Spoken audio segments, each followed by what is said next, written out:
Not every Harley-Davidson lives up to its legendary name. Some models are known for costly repairs, reliability issues, recalls, and poor resale value. In this countdown, we reveal the 11 Harley-Davidson motorcycles to avoid in 2026, from bikes plagued by mechanical failures to recent models that failed to meet expectations. The number one choice may surprise you. It is a modern motorcycle Harley once considered key to its future. Starting at number 11 is the Street 500. When Harley launched the Street 500 and its slightly bigger sibling, the Street 750, back in 2014, the idea was simple: build a cheap, lightweight Harley to attract beginners and younger riders. On paper, that sounds smart. In reality, they built a bike that satisfied nobody. The Street 500 packed a liquid-cooled Revolution X engine that made roughly 29 horsepower. To put that in perspective, a Honda Rebel 500 makes 46 horsepower and costs less. The power delivery was sluggish, the throttle response was lazy, and the overall riding experience felt nothing like a Harley. It felt like a scooter wearing a costume. Build quality was where things got truly embarrassing. Owners reported cheap plastics, rattling components, and paint that chipped within months. The fit and finish was so far below Harley's own standards that longtime riders called it a glorified parts bin bike. Consumer Reports flagged the Street models for below-average reliability, citing electrical gremlins and fuel system hiccups. Harley quietly discontinued the entire Street platform. Used Street 500s now sit on dealer lots collecting dust for around $3,000 to $4,000, and even at that price, most riders walk past them. The resale value fell off a cliff because nobody wants a Harley that doesn't feel, sound, or ride like one. If Harley wanted to compete with Honda and Kawasaki at the entry level, they needed to match Japanese build quality. They didn't even come close, and this is where the list gets serious. Coming in at number 10 is the FXDR 114. This bike was supposed to be Harley's dragstrip-inspired power cruiser. Launched in 2019 with the Milwaukee 8 114 engine putting out 119 foot-pounds of torque, the FXDR looked aggressive and promised straight-line thrills. But Harley killed it after just 2 model years. That should tell you everything. The FXDR's biggest problem was its identity crisis. It was too uncomfortable for touring, too heavy for canyon carving at 640 pounds wet, and too impractical for daily riding. The forward-leaning riding position cramped taller riders within 30 minutes. The solo seat offered zero passenger capability, and the 240mm rear tire, while visually imposing, made the bike feel sluggish in corners and expensive to replace at around $300 per tire. A comparable Ducati Diavel made more power, handled better, and weighed 100 pounds less. Used FXDRs have dropped to $12,000 to $14,000 from an original manufacturer's suggested retail price of roughly $21,000. And good luck finding a buyer, because this bike has one of the weakest resale markets of any modern Harley. When a manufacturer kills a model after 2 years, they're telling you everything you need to know. The market spoke, and it said no thanks. If that one made sense, this next one reframes everything. At number 9, we have the Nightster, specifically the 2022 and newer models running the Revolution Max 975T engine. Harley positioned this as the spiritual successor to the beloved Sportster 883 and 1200 lineup that riders adored for decades. It is not. The classic air-cooled Sportster was affordable, dead simple to maintain, and easy for any shade tree mechanic to wrench on. The new Nightster starts at over $13,000 and packs a liquid-cooled engine with computerized everything, making DIY work nearly impossible. Owners on Harley-Davidson forums have reported a persistent and alarming starting problem. The bike simply refuses to fire up. The fix? Pulling the main fuse, waiting 20 seconds, reinserting it, and hoping. Sometimes riders repeat this 4 or 5 times before the engine cooperates. Harley acknowledged the issue and claimed they were working on a software patch, but riders on the forums say the problem persists across 2022 and 2023 models. On top of that, mechanics have identified oil pressure problems caused by a loose oil passage cup cover inside the engine, specifically on 2022 and 2023 Nightsters. The engine character itself is divisive. Where the old Sportster had that iconic Harley thump, the 975T sounds worry and mechanical. Motorcycle News UK called it soulless and said it fails to replace the 883 in feel, attitude, or price. And here's where things start to feel serious. Sitting at number 8 is the Sportster S. This bike makes 121 horsepower and 94 foot-pounds of torque from its Revolution Max 1250T engine. Those are serious numbers. But numbers don't mean much when the bike fights you every time you ride it. The single biggest complaint across every forum, every review, and every TikTok rant is heat. The exhaust pipes and the left side of the engine radiate punishing thermal energy into the rider's legs. Harley installed a cylinder deactivation system to help, but during Bike XIF's test ride through Los Angeles in 90 degrees Fahrenheit weather, the heat was intense even with the system active. It only becomes manageable at highway speed when airflow kicks in. In stop-and-go traffic, your right thigh becomes a griddle. The fuel tank holds just 3.1 gallon. On a bike that makes 121 horsepower and encourages aggressive riding, that means real-world range hovers around 80 to 100 miles before you're hunting for a gas station. The riding position is cramped and forward-leaning, designed for short, sporty blasts, not the all-day rides that Harley's customer base actually wants.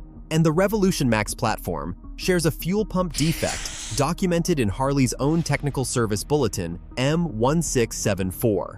The unlined aluminum fuel tank reacts with ethanol-blended gasoline, producing corrosion particles that clog the fuel pump screen. Out of warranty, a pump replacement runs $700 to $1,100, including labor. Some dealers have even denied warranty coverage when aftermarket exhaust is installed, leaving riders stuck with the full bill on a bike that's barely broken in. And now the pattern becomes a lot clearer. Number 7 is the Pan America. Harley's first adventure bike, the Pan America 1250, launched in 2021 to surprisingly positive press. The Revolution Max engine delivers 150 horsepower, which is competitive with the BMW R1250 GS. But early ownership has been rough. The 2021 and 2022 models specifically are riddled with electrical nightmares. Owners describe the bike as electrically sensitive, meaning small battery voltage drops trigger cascading error codes, warning lights, and erratic behavior. Multiple fault messages appear at startup and vanish once riding. Batteries have failed as early as 1,000 miles. Then there's the kickstand design. Harley mounted the kickstand bracket directly to the engine, making it a stressed structural member. On 2021 and 2022 models, the mounting bolts loosened over time. If you did not catch it, the result was catastrophic engine damage. Harley released an improved bracket, but if you are buying a used early Pan America, check those bolts first. The radiator hose on the right side was routed too close to the exhaust, risking a meltdown in hot conditions. The fuel pump shares the same TSBM 1674 defect as the Sportster S. Forum users reported 7, 8, even 9 trips to the dealer for unresolved problems. One owner in the Pacific Northwest was told by his dealership to keep it on a battery tender in a heated space and do not ride it in the rain. That is not a motorcycle. That is a museum piece. If you want a Pan America, buy a 2024 or newer. Anything earlier is a gamble. The bike also requires 93-octane fuel, which is not available at every gas station, especially in rural areas. Owners report engine surging when they fill up at stations with questionable fuel quality. For a bike designed for adventure riding in remote areas, requiring premium fuel that some gas stations do not even stock is a fundamental design contradiction. But the next entry changes the way you see this completely. Breaking into the top 6 is the 2024 Road Glide. On September 11, 2024, Harley filed a voluntary safety recall with NHTSA covering 19,914 Road Glides, plus CVO Road Glide ST variants. The total recall across all 2024 Glide models hit 41,637 motorcycles. The problem? The voltage regulator output wire was routed against the front corner of the crankcase. Over time, the crankcase wore through the wire's insulation, causing a short to ground that blows the 60-amp main fuse. When that fuse blows, you lose all electrical power and propulsion on the highway. with traffic behind you. Beyond the recall, 2024 Road Glide owners have reported clutch pull so stiff that long rides become genuinely painful. Harley removed the hydraulic clutch from 2017 to 2020 models and went back to cable-operated on the new platform. Riders who upgraded from the older hydraulic setup feel like they went backwards a decade. Even the glove box latches break on the first ride. Dealerships reportedly can't keep replacement latches in stock because so many snap immediately. For a bike that starts at over $22,000 and climbs past $30,000 in CVO trim, these are not minor inconveniences. Now let us move to the next entry on the list. Number 5 is the 2024 Street Glide. The Street Glide is the best-selling Harley-Davidson model in United States history. That makes it even more painful to put it on this list. But the 2024 model year earned its spot. The Street Glide falls under the same 41,637 unit recall as the Road Glide for the identical wiring harness defect. Same wire, same crankcase contact, same risk of total power loss while riding. But the Street Glide has additional problems all its own. Owners on the Street Glide forum documented cases where the left-hand control module shorted out internally, melted wiring, and killed the entire electrical system. One owner's 2024 Street Glide was 6 months old, with 9,700 miles when it went completely dead. Not low battery dead, fried electronics dead. The dealership said it was the second one they'd seen. Other owners report intermittent rough idle, misfiring, and stalling starting as early as 700 miles. One rider's bike went back to the dealer 4 times with the same complaint, and Harley eventually sent a factory technician from York, Pennsylvania, to tear the entire bike apart. The windshield design on the 2024 also catches criticism. It looks sleek but does almost nothing against wind. Riders immediately spend $200 to $400 on aftermarket wind splitter shields just to hear their stereo on the highway. The digital display also frustrates longtime Harley riders who preferred the analog gauges. And to use Apple CarPlay navigation audio, you need a Bluetooth-equipped helmet. No helmet, no nav audio. On a touring bike in 2024, requiring a specific helmet to use basic navigation is baffling design logic. And this is where things take a turn. If the Street Glide's electrical gremlins weren't enough to worry about. Before we continue, everything in this video comes straight from Ride Longer, Spend Less, the complete motorcycle maintenance handbook. The full system, every step and every number we couldn't fit here. Scan the QR code on your screen to get your copy, and let's get back to it. At number 4, we have the 2025 and 2026 Softail lineup. In April 2026, Harley recalled 16,994 Softail motorcycles, including the 2025 and 2026 Street Bob, Heritage Classic, Lowrider S, and Lowrider ST. The problem centers on the rear brake lines, which are routed too close to the body control module located beside the battery. As the motorcycle accumulates miles, vibration and normal movement can cause the body control module housing to gradually wear a hole through the brake line, allowing rear brake fluid to leak out without the rider immediately noticing. You don't need an engineering degree to understand what happens when your rear brake loses hydraulic pressure at 70 miles per hour. Reduced braking performance, longer stopping distances, and the possibility of a complete rear brake failure are the kinds of risks no rider wants to face, especially during an emergency stop or while riding through fast-moving traffic. Harley found out about the defect on March 5, 2026, after receiving a report of complete rear brake failure on a 2025 Lowrider ST. A review of warranty records revealed 3 additional reports. By April 6, Harley confirmed a safety defect existed and launched the voluntary recall. The fix involves replacing the body control module caddy and associated hardware to reposition the module away from the brake line. The 4 affected models share a narrower frame design than the Breakout, Fatboy, and Grey Ghost, whose wider frames naturally provide clearance. If you own any of these 4 Softail models from 2025 or 2026, check your vehicle identification number immediately on the NHTSA recall page. This is not a cosmetic issue. This is your ability to stop. Now we move to something completely different. Number 3 is the CVO lineup. CVO stands for Custom Vehicle Operations, and it represents Harley's premium top-shelf offering. A 2024 CVO Street Glide starts around $44,000. The CVO Road Glide ST pushes past $50,000. For that kind of money, you would expect flawless engineering and white-glove ownership. You would be wrong. Every single CVO variant of the Street Glide and Road Glide fell under the same 41,637 unit wiring harness recall as their standard counterparts. Same defect, same risk, nearly triple the price. The depreciation on CVO models is absolutely brutal. A 3-year-old CVO can lose anywhere from $15,000 to $20,000 in value, which is more than the purchase price of many brand new motorcycles. Owners also report that dealership service quality is wildly inconsistent. Some technicians are highly trained on the latest platform and electronics, while others at the very same dealership admit they are more comfortable working on traditional big twins and struggle with the newer technology.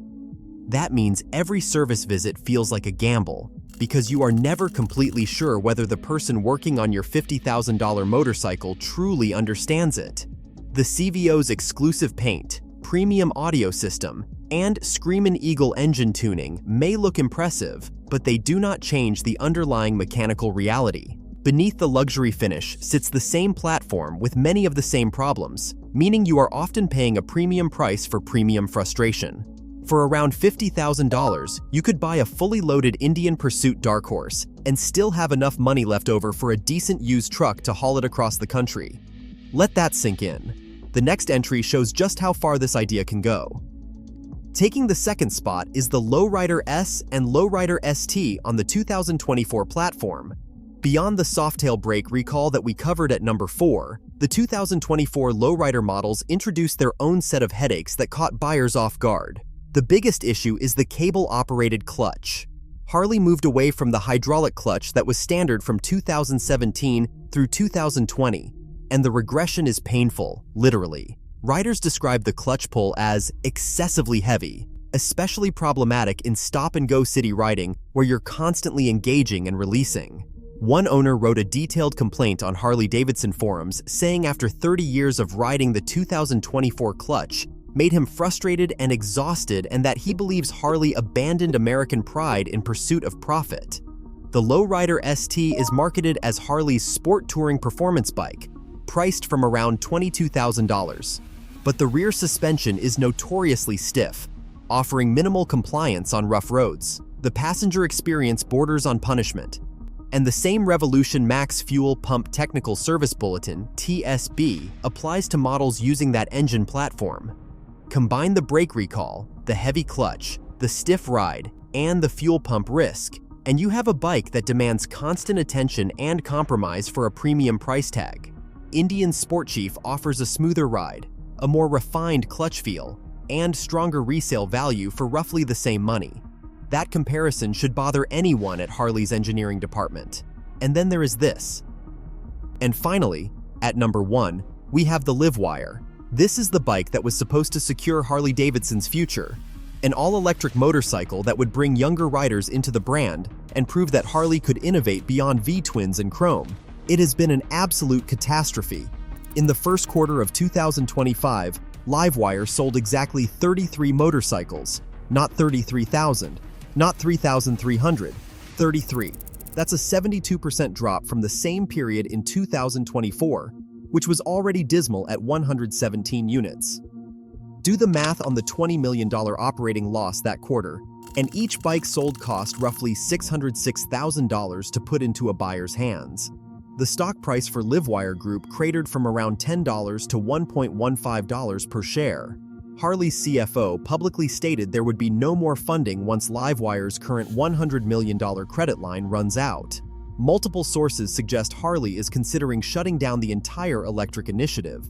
But the financial disaster is only half the story. Owners who actually bought LiveWires report sudden and complete power shutdowns while riding, including at highway speeds and in heavy traffic, creating genuinely dangerous situations. Imagine losing all propulsion while filtering between cars at a stoplight, or merging onto a busy freeway with vehicles closing in behind you. One owner described being stranded on the roadside, completely unable to move, until the fault code mysteriously cleared itself nearly 30 minutes later. Even when the bike is running properly, the real-world battery range falls dramatically short of the advertised claims. The S2 Alpinista, priced at $16,000 even after a massive $4,000 price cut, delivers only around 71 miles of range during spirited riding, and a single aggressive session can reduce that figure to as little as 60 miles. Meanwhile, a $5,000 Honda Rebel can comfortably cover around 300 miles on a single tank of gas before needing to refuel, making the difference in everyday practicality impossible to ignore. The original LiveWire launched at $29,799 in 2019, a price higher than a brand new Nissan Leaf EV car.